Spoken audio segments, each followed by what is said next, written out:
اگر آپ عزیزیہ میں رہتے ہیں تو وہیں پہ احرام غسل وغیرہ کر کے، ناخن کتر کے، چہرہ بنا کر کے، جو کچھ آپ کو صفائی ستھرائی کرنی ہے بدن کی وہ کر کے، خوشبو لگا کے، احرام کی چادروں پر بھی نیت سے پہلے خوشبو لگا کر تیار ہو جائیے۔ بہتر یہ ہوگا کہ حرم شریف میں پہنچ کر خانہ کعبہ کے سامنے 2 رکعت نفل پڑھ کے اس کے بعد پھر حج کی نیت سے تلبیہ کہیں، لبیک کہیں اور حج کا احرام باندھ لیں۔ لیکن اگر یہ ممکن نہیں ہے یا اگر آنے جانے میں دقت ہے، دشواری ہے، تو آپ جہاں پر بھی ہیں وہیں پر یہ 2 رکعت نفل پڑھ کے آپ مینا کے لیے روانہ ہو سکتے ہیں۔ ایک بات یاد رہے کہ اس احرام کو پہننے کے لیے آپ کو تنعیم یا مسجد عائشہ جانے کی حاجت نہیں ہے۔ بہت سارے حاجی اس میں کنفیوز ہوتے ہیں اور وہ مسجد عائشہ چلے جاتے ہیں احرام باندھنے کے لیے، تو اس لیے یہ یاد رکھیں کہ آپ جہاں ہیں وہیں سے احرام باندھیں گے، اور بہتر یہ ہوگا کہ آپ حرم شریف میں پہنچ کے احرام کی نیت کریں۔ تو ہم نے احرام کی نیت کیسے کرنی ہے؟ 2 رکعت نفل نماز ہمیں چادروں کو سر پہ لے کر، جیسے میں آپ کو پریکٹیکلی بتاؤں کہ اس طریقے سے چادروں کو سر پہ لینا ہے اور 2 رکعت نفل نماز احرام کی نیت سے پڑھنی، جیسے ہم نے عمرے کے لیے پڑھی تھی۔ سلام پھیرتے ہی چادر سر سے ہٹا دینی ہے، اور جیسے ہم نے عمرے کی نیت کی تھی آج ہمیں حج کی نیت کرنی ہے، کیونکہ ہم حج کا احرام باندھ رہے ہیں۔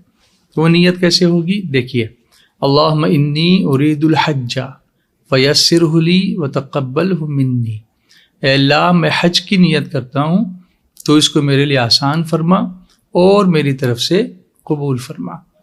نویت الحج واحرمت بہ مخلصا للہ تعالی، میں نے حج کی نیت کی اور اس کے لیے احرام باندھا خالص اللہ تعالیٰ کے لیے۔ اس کے بعد ہم کہیں گے لبیک بالحج۔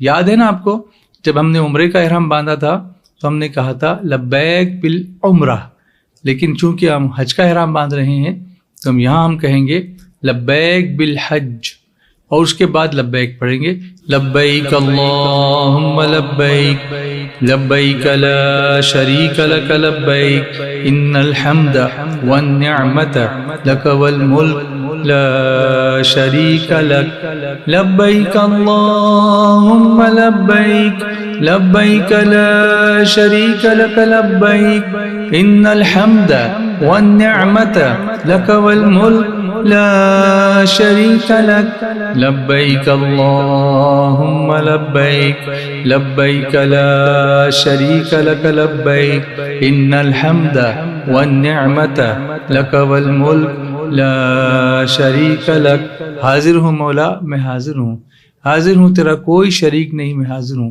بے شک ساری تعریفیں، ساری نعمتیں، ساری بادشاہت تیرے لیے ہے، تیرا کوئی شریک نہیں۔ بس اللہ کی بارگاہ میں اپنی بندگی کا ثبوت پیش کرتے ہوئے اب ہمیں مینا کی طرف روانہ ہونا ہے۔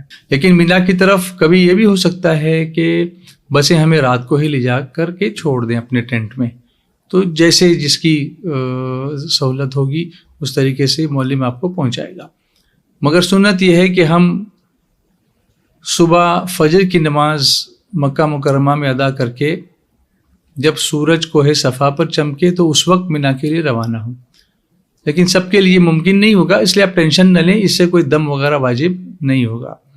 8 تاریخ کو ہم مینا جا رہے ہیں۔ جیسے ہی مینا کے قریب پہنچیں گے، یہ دیکھیے آپ کے سامنے یہ مینا کی حدود نظر آئیں گی آپ کو، جو بلو کلر کے جو سائن بورڈز ہیں نا، یہ حد ہے مینا کی۔ تو مینا میں داخل ہوتے ہی یہ دعا پڑھنی ہے، اللہم ھذا مینا فمنن علی بما مننت بہ علی اولیائک، اے اللہ یہ مینا ہے تو مجھ پر تو ویسے ہی احسان فرما جیسے تو نے اپنے اولیاء پر احسان فرمایا۔ یہ دعا کر کے، یہ تصور کر کے کہ دیکھو یہ مینا کی پہاڑیاں ہیں، یہاں رسول اللہ صلی اللہ علیہ وسلم تشریف لائے تھے، حضور صلی اللہ علیہ وسلم نے یہاں قیام فرمایا تھا، یہاں پر حضور علیہ الصلاۃ والتسلیم سے لوگوں نے آ کے ملاقاتیں کی تھیں، سرکار علیہ الصلاۃ والتسلیم نے یہاں لوگوں کو اسلام کی دعوت دی تھی۔ وہ تاریخ ہمارے ذہن میں ہو اور اپنی خوش قسمتی پر ناز کریں کہ ہم کہاں پہنچ گئے ہیں۔ رسول اللہ کے قدموں کو چومنے کا جن ذروں نے شرف حاصل کیا ہے، آج ہم اپنے وجود کو وہاں پر پا رہے ہیں، تو ہمارے لیے کتنی بڑی سعادت کی بات ہے۔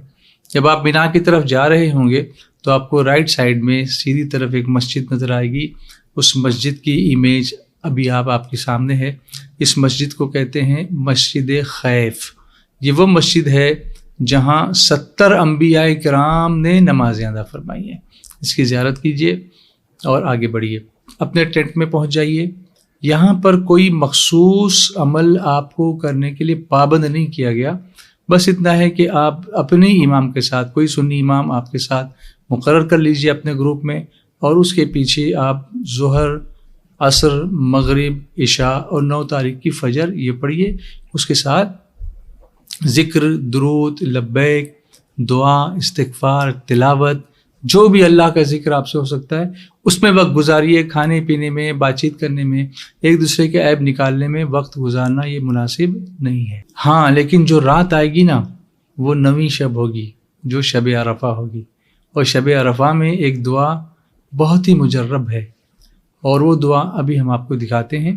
یہ دیکھیے، یہ آپ کی اسکرین پر یہ شب عرفہ کی دعا۔ اس دعا کو اگر کوئی 1000 مرتبہ پڑھے تو اللہ سے جو مانگے گا پائے گا۔ شرط یہ ہے کہ گناہ یا رشتہ داری کو توڑنے کا، قطع رحم کا سوال نہ کرے، ناجائز چیزوں کی کا سوال نہ کرے، جائز چیز جو مانگے گا وہ پائے گا۔ اللہ نے طاقت دی تو اکیلے 1000 بار پڑھیے، اور اگر نہیں تو مل کر کے پڑھیے، جتنا ہو سکتا ہے پڑھیے، اللہ کا ذکر کیجیے۔ تھوڑی دیر اگر جھپکی لگ جائے تو تہجد پڑھ لیجیے۔ اٹھیے فجر کے لیے، فجر کی نماز اپنے امام کے پیچھے پڑھیے، اپنی جماعت سے پڑھیے، اور یاد رکھیے کہ اب تکبیر تشریق شروع ہو چکی ہے۔ اللہ اکبر، اللہ اکبر، لا الہ الا اللہ، اللہ اکبر، اللہ اکبر وللہ الحمد۔ تو نماز فجر 9ویں تاریخ کی نماز فجر سے لے کے 13 تاریخ کی عصر تک یہ تکبیر تشریق پڑھنا جماعت سے نماز پڑھنے والے کے لیے واجب ہے، اس لیے اس کا بھی خیال رکھیے۔ اور آپ اس کے بعد جو بھی نمازیں پڑھیں گے اس کے بعد یہ تکبیر ضرور پڑھیے۔